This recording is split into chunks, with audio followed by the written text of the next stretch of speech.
এক নম্বরে হলো তোমার সিমটম হলো এখন ওই যে 5 মাস তোমার প্রেগনেন্সি, তাই না? 2 নম্বর হলো তোমার প্রসবের জ্বালাপোড়া করে, কিন্তু প্রসবটা হওয়ার আগে জ্বালাপোড়া করে, তাই না? অনেকের আছে কিন্তু শুরুতে করে, শেষে করে, মানে প্রসব করার সময় করে, বা একদম শেষ হয়ে গেলে তোমার আগের থেকেই করে। আর মনে হয় যেন একটা পিঁপড়া কামড় দেওয়ার মতো একটা কামড় দিয়ে ওঠে, এরকম হয়, তাই না? এরকম হয়। আর একটা হলো যে নিজের ভিতরে অপমান বোধ হয়, মনে হয় যেন অপরাধ করছে একটা। কি অপরাধ করছে এটা আর বললাম না, মনে হয় যেন একটা অপরাধ করছে, এরকম মনে হয়, নিজের কাছে এরকম অপরাধী লাগে। আরেকটা সিমটম হলো, সেটা হলো অপমান বোধ। কেউ যদি অপমান করে, এরকম একটা ভয় ভিতরে কাজ করে, তাই না? আর অপমান করলে তোমার রাগ বাড়ে, আর তোমার এই অপমান বোধটা ভিতরে ভিতরে থাকে, এটা নিয়ে তুমি কষ্ট পাইতে থাকো, তাই না? এরকম কষ্ট কি তোমার আছে, যে অপমান করছে তোমার ভিতরে একটা কষ্ট আছে? এরকম তো থাকেই। আছে কিনা? হ্যাঁ, আছে। তাহলে অপমান বোধ, ইন্ডিগনেশন, আমি এই লক্ষণটার উপরে জোর দিয়ে তোমার আমি ওষুধ দিলাম, তোমার জ্বালা পোড়া চলে যাবে ইনশাল্লাহ। জীবনে যে সব ভয় পাই প্রচুর। কি কি কি কি জিনিসের ভয় পাও একটু খুলে বলো তো। টোকা দিছি না এটাতে মানে মানে একটা আওয়াজ হলেও ভয় লাগে, কি কি মনে হয় তখন? মানে একটা আওয়াজ হলে তখন তোমার ভিতরে কি কাজ করে? কেউ চোর আসছে কিনা, বা তোমার কোনো কেউ দেখে ফেলবে কিনা, ওই যে ওই বিষয়টা নিয়ে, মানে তোমার কেউ খুঁজতে আসছে কিনা, এরকম ভয়টা লাগে? না না, তাহলে ওই চোরের ভয়টাই বেশি চোরের ভয়। হ্যাঁ। চোর ডাকাতের স্বপ্ন দেখো তুমি? এরকম হয়? না, এমনি স্বপ্নে বা দেখলে রাত্রে একটু ভয় শোয়ার পাই। সময় খাটের নিচে চেক টেক করে দেখো যে চোর টোর ঢুকছে কিনা, এরকম করো? হ্যাঁ, এমন তো ঘরে করি। চেক করে ঘুমাও? লবণ খাও খুব, ভাতের সাথে কাঁচা লবণ? হ্যাঁ, লবণ খাই। লবণ ছাড়া তোমার চলে না? লবণ খাইতেই হবে।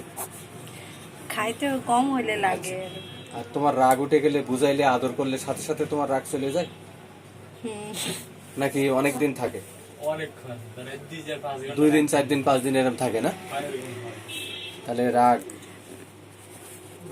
রাগ হলো, রাগ উঠে গেলে বুঝাইলে, আদর করলে আরো বেড়ে যায়, এরকম হয় না? গোসলে কি সময় সময় বেশি লাগে একটু? হুম। মানে গোসল করতে একটু ভালো লাগে, অনেক সময় লাগে।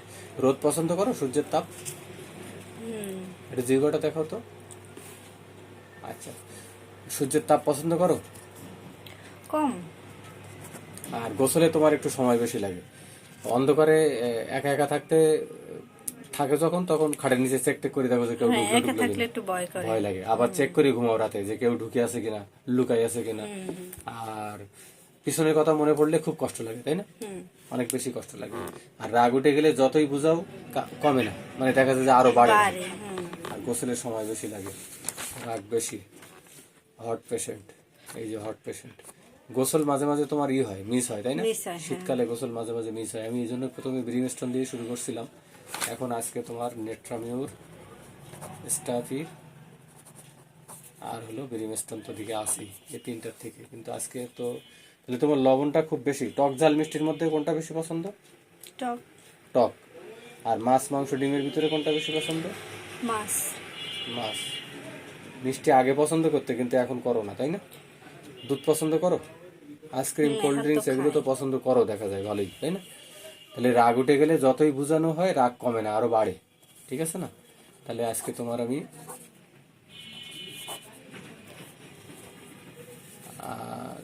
জ্বালা, তাহলে প্রস্রাবে জ্বালা করে, তাহলে আমি এখন স্টাফি দিতে পারি, স্টাফির পরে আমি নেট্রামিউর দিব, যেহেতু স্টাফির ওই সিমটমটা আছে। আর তোমার অপমান বোধ আছে, কেউ অপমান করছে, সেটা তোমার মনের ভিতরে এখনো কষ্ট আছে, তাই না? তাহলে আমি আজকে স্টাফি দিলাম, স্টাফি 0/1, 0/2, 0/3, দিনে 4 বার করে খাবার। হ্যাঁ, 1 নম্বর শেষ হলে 2 নম্বর, 2 নম্বর শেষ হওয়ার পরে 3 নম্বর, এরপরে আমার হাতে নেট্রামিউর থাকলো। পরবর্তীতে আমি নেট্রামিউর দিতে হবে, রুগীর আসলে লাগবে, পরে লাগতে পারে, দেখি কতটা রেজাল্ট পাই আমি, তারপরে আমি আবার নেট্রামিউর দিকে যাবো ইনশাল্লাহ।